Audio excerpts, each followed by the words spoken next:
Welcome all. Well, this must be what, our maybe 7th or 8th one of these press conferences.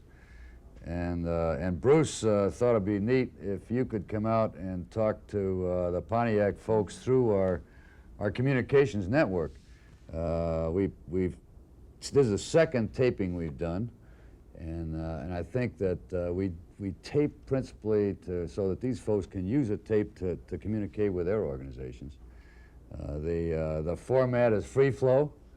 The questions are rugged, and the answers are rough.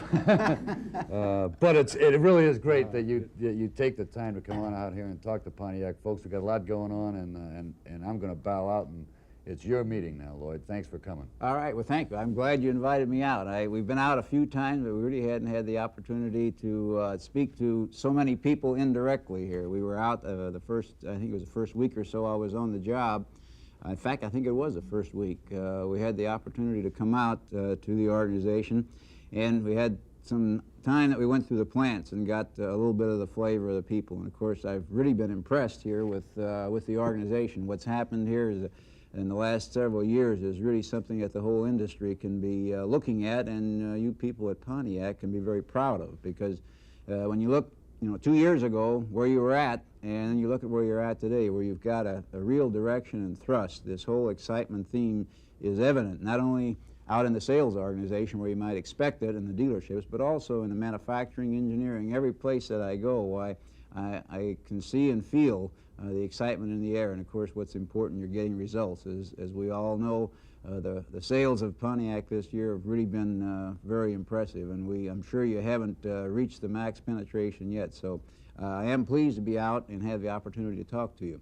What I thought we might do is take just a few minutes to talk a little bit about the Chevrolet-Pontiac GM of Canada Group.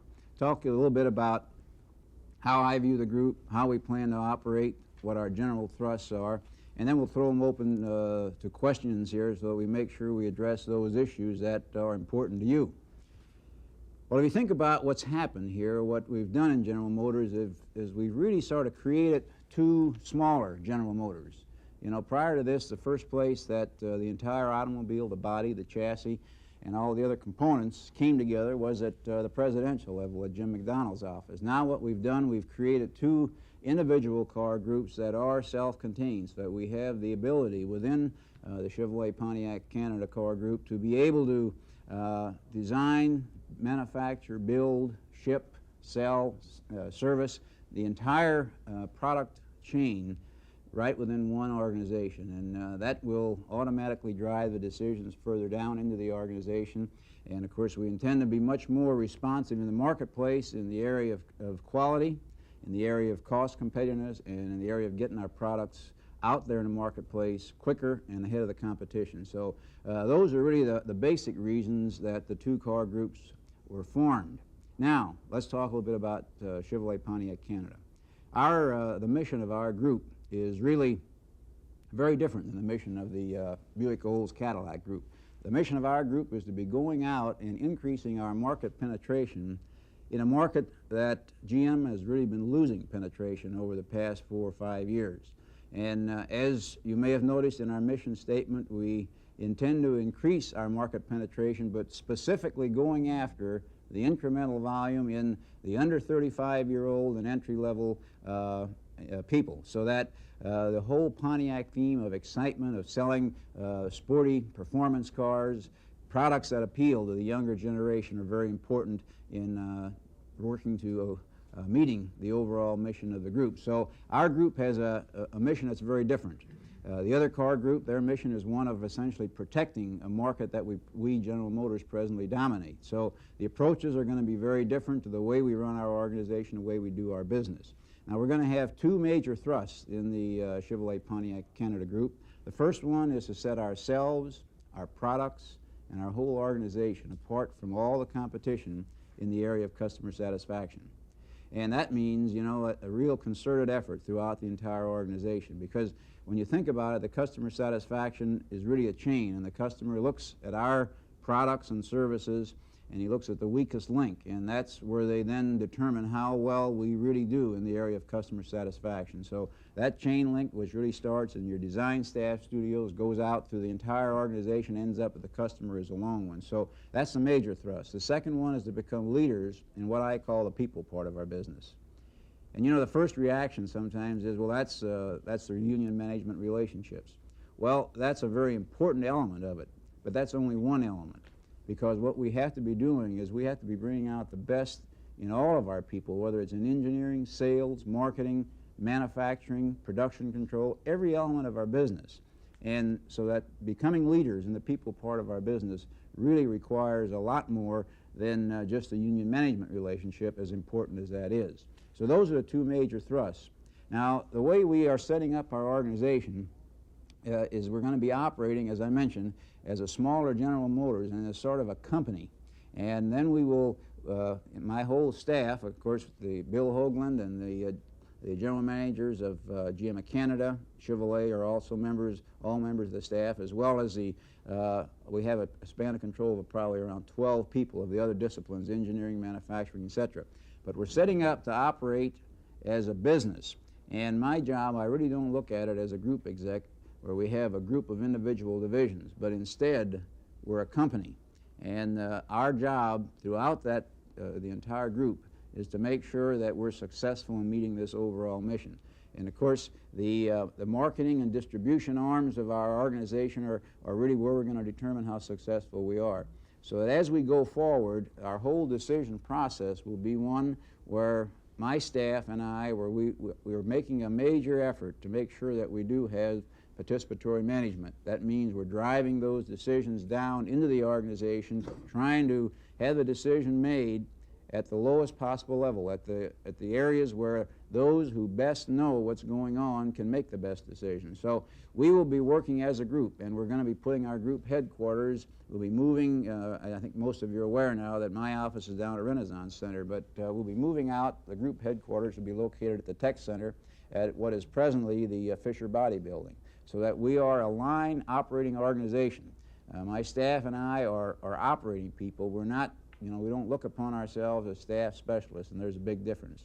So that a large amount of my time and the members of my staff will be spent, has been spent, out with the organization. So you've seen quite a bit of me over the last 4 or 5 months. You'll be seeing more of other members of our staff as time goes on. So we're going to be working towards that kind of an objective with those two major thrusts. And as we move forward now, we're going to have to be integrating, you know, Fisher Body, GM-AD, GM of Canada, Pontiac, and Chevrolet. We're going to be integrating these various resources so that we, in fact, can be more responsive to the market, be more market-driven than we ever were before, improve the overall product quality, and make sure that we are, in fact, world competitive. Now, sometimes I'm asked, well, you know, you've got Chevrolet and Pontiac, they sort of fit, but why have you got GM of Canada? Well, GM of Canada plays a very important part in our organization. GM of Canada, we have approximately 50,000 people up there, with a large percentage of them in the manufacturing part of our business, so that they are known for producing high-quality, cost-competitive products. So they're an important element in the overall Chevrolet-Pontiac-Canada organization. Also, their markets. If you look at our mission statement, it doesn't apply only to the U.S. If you look at the Canadian market, the area that we have to be doing a lot better is making sure that we can pick up more of those younger entry-level people who are presently, you know, that particular part of the market tends to be dominated by the imports. So they are an important part of the overall CPC organization. And as we move forward now, we will be working throughout the entire organization to be developing a product in the subcompact class that, in fact, can be built and produced in North America at a world competitive price. So it's another very key element of our overall strategy. And obviously, when you look at, you know, as you look at the Pontiac organization here, you know, the engine plant, the Fierro plant, those are all extremely important plants in making sure that we are world competitive, because we're no longer competing with only domestic competition. So as we go forward, you know, the four-cylinder engine is an extremely important part of our strategic plan as we move forward. So that you've got to make sure that as we go forward, we're looking at a major emphasis on those smaller vehicles and trying to make sure that we can, in fact, become competitive with the subcompact that is built in this country and can, in fact, build it at a cost where we can sell it at a price that is world competitive. So that's a little bit of an overview of where the direction we're heading. An important part of my staff, an important member, is the strategic business planning, which is we are unique in that respect from some of the other organizations, and we named that position early on. And George Peoples is our group director of strategic planning, which includes all the business planning. Another thing that we've done is included our MIS operations in that strategic business planning, and that is a very different approach than what we've traditionally done at General Motors or most other industries. The reason we've done that is to provide an opportunity to use information technology to provide us with an opportunity to get a competitive advantage out there in the marketplace. So we're going to be working hard in our MIS systems to be making sure that we are looking at all elements of our business and looking at how we might use the latest technology and information processing for making sure that Chevrolet-Pontiac-Canada Group is out there leading the way. So those are a couple of unique items, unique approaches. We will be naming our group director of quality control and reliability. We'll be naming that individual next week, as well as unfolding sort of the next layer in the organization in our engineering and in our operations part of the Chevrolet-Pontiac Group. Those announcements will be coming forth on Tuesday.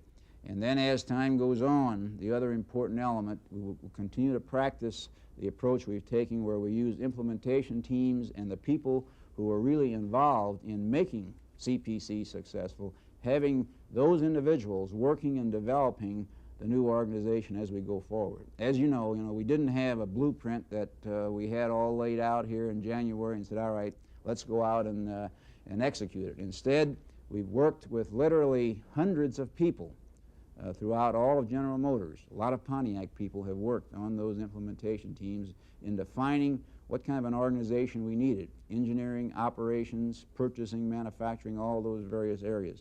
So that as we go forward, we will continue to do that. And it is an important concept in that, in a sense, the organization is defining how they want to be structured and how we go forward to meet the overall mission of CPC. Okay, I've talked enough. Now why don't we get some of the questions and answers and really address specifically what you'd like to talk about. You talked about emphasis on participative management. Could you describe for me what you see as the type of manager that you want to see in your organization? Okay, we're looking really for more than managers. Throughout General Motors, we have a lot of managers. What we're really in need of are more leaders. And there's a big difference between a manager and a leader. Managers are important, and we have to have good managers, but even more important are good leaders. And leaders are people who work with a vision that is much greater and broader than what our traditional managers work with. A manager generally a good manager is defined as a person who knows how to work within a given system and work well, he works efficiently, works to develop good management techniques. But the leaders are those people who really sort of continually raise the bar, so to speak, and are continuously leading the organization to new heights, whether it's in sales, whether it's in productivity, whether it's in quality.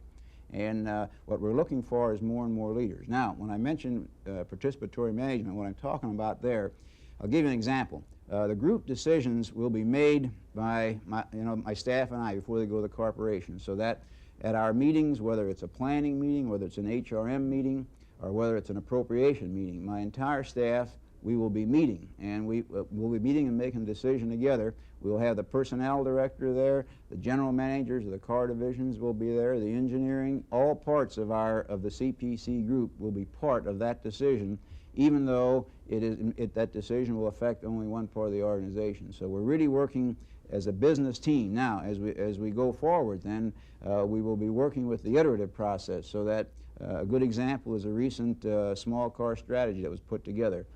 Pontiac developed their strategy here, Chevrolet did there, and Canada did theirs, and then we integrated it into the CPC small car strategy. So that's what I'm talking about.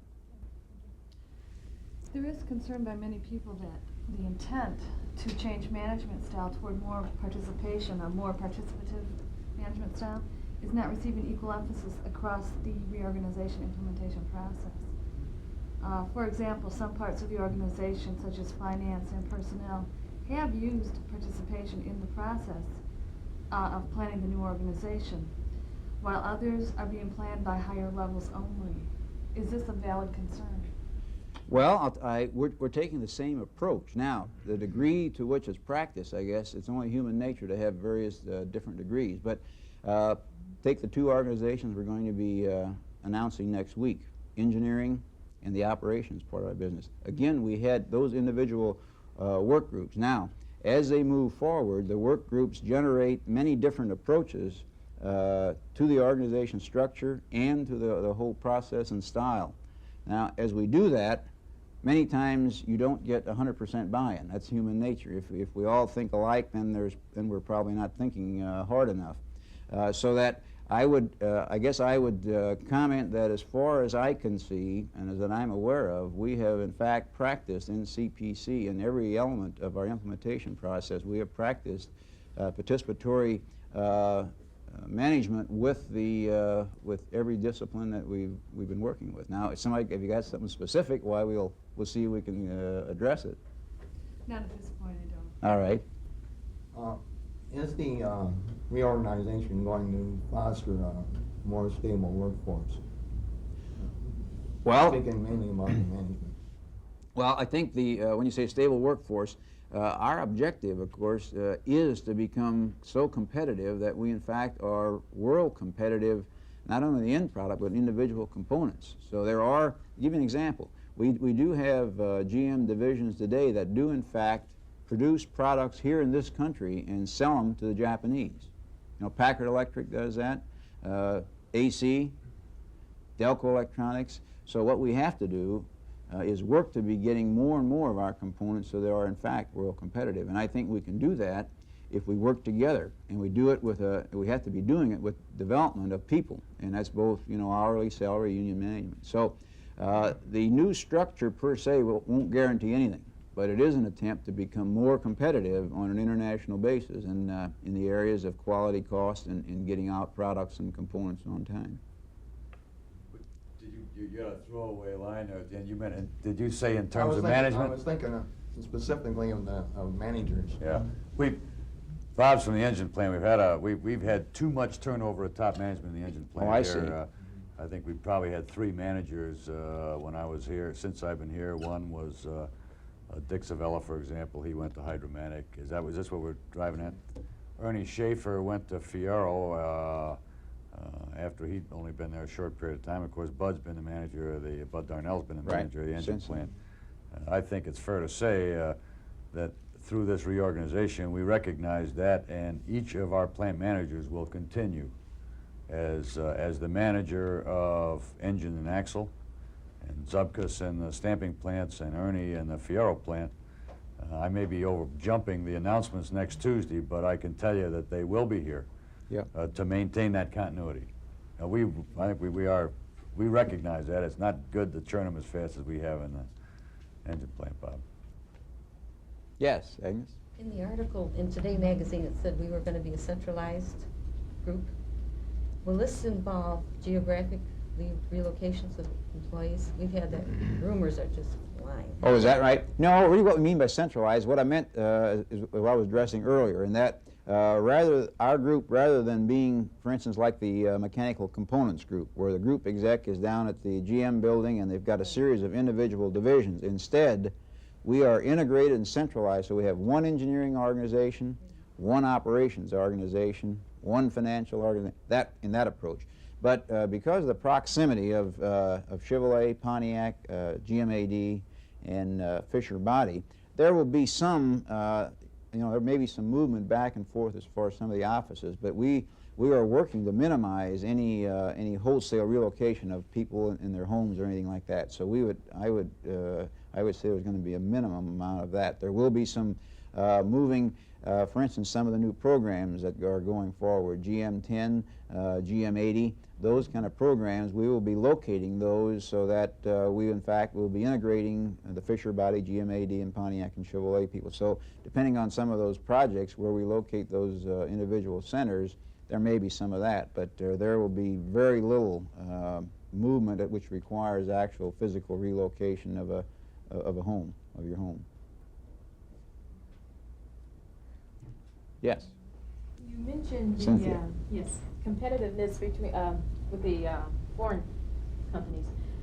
The two smaller GM companies, is there going to be a competitive spirit between us and VOC? Oh, sure. That's what makes the world go around here. You know, we all perform better. Any of us perform better. We have some competition. So sure, there will be healthy competition. You know, there are many different kinds of competition, and we all obviously work for GM and are heavily dependent on GM being successful as an organization. On the other hand, we will be competing with each other, not so much in the marketplace. There will be less market overlap than there has been in the past, but we will be competing with each other for business. You know, we'll be selling engines, we'll be selling some vehicles to each other, so that we will be competing with them just like we will be competing with many of the outside sources.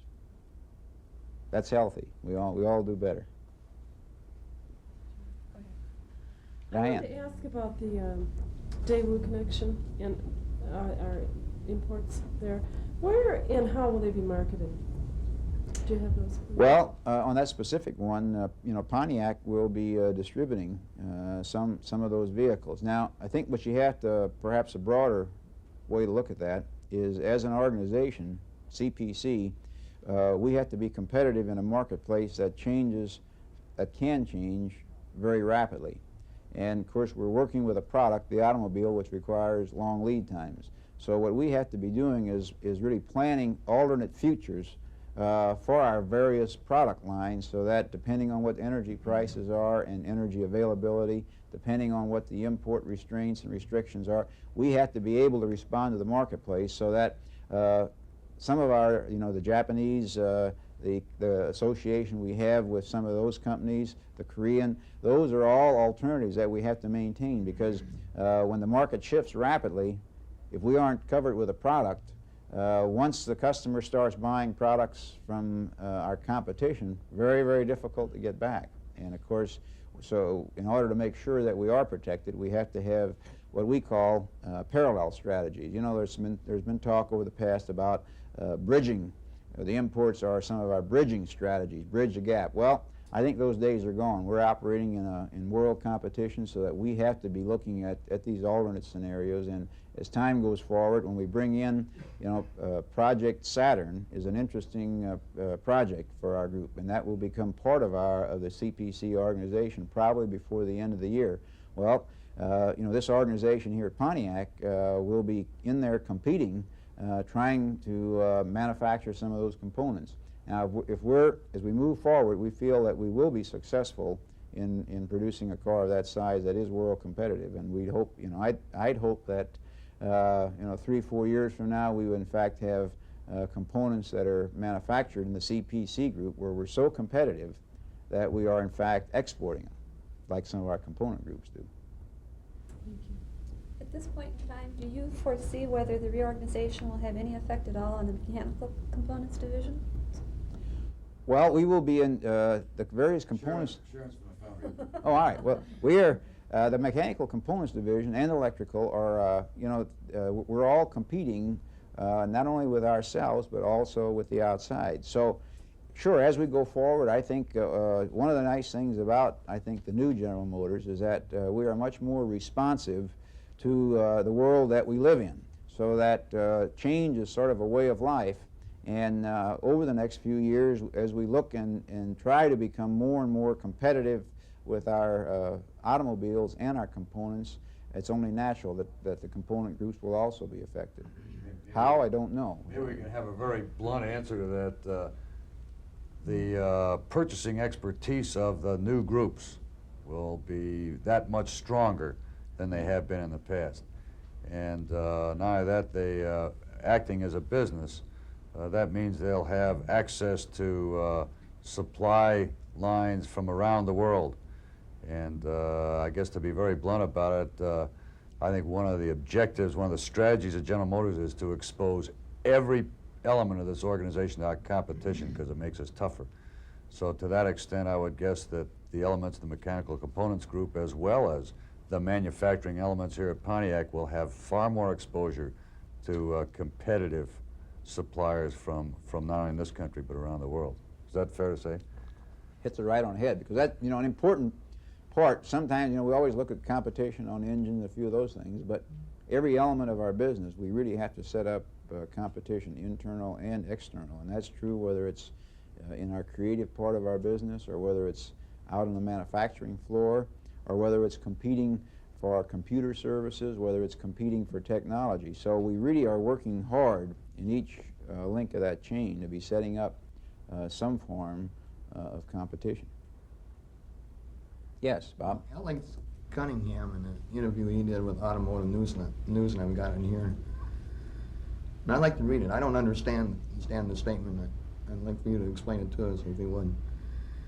Said Cunningham also said that under GM's reorganization, the divisions will be able to initiate joint ventures, decide on their own introduction dates, and form their own companies outside of GM.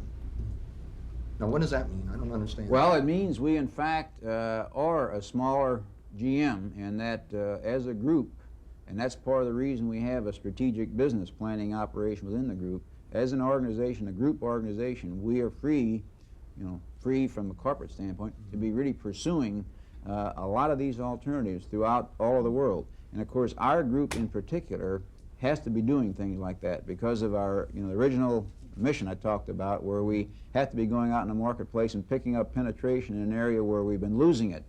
We have to be doing things very different. So that what Alex is pointing out is that in the past, we haven't, you know, we've done more of that at a corporate level.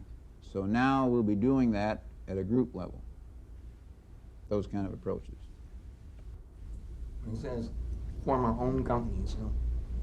Well, that's, in a sense, that's what we are. The Chevrolet-Pontiac-Canada Group, we are a profit center within General Motors, and that we are setting up, as Bill mentioned, our purchasing and the rest of our financial organization so that we are a profit center. We're really responsible for our own destiny. And point being that it's moved from a corporate level down to a group level.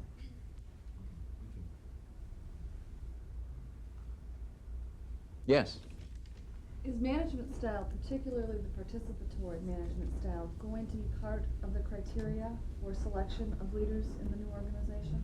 Oh, yes, it is. It's an important part of it. Because as we go forward, you know, we cannot bring about change as rapidly as we want if we continue to do things as we have in the past. So that you can't be operating with a business as usual attitude. And to be moving fast, you have to bring out the best in everyone, and that means every manager we've got. Now, I'm not saying here that we were there 100% today, because we aren't. But as we move forward, and I think you will see as we announce the new members of the engineering and operations organization next week, I think you will see that the type of people that are in there, in those top slots, are people who are really, who practice participatory management.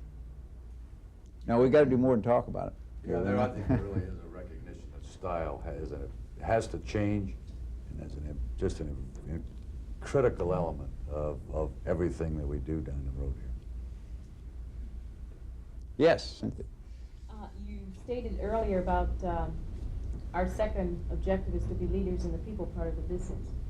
Is there anything that we're doing to manage the change process for managers and employees?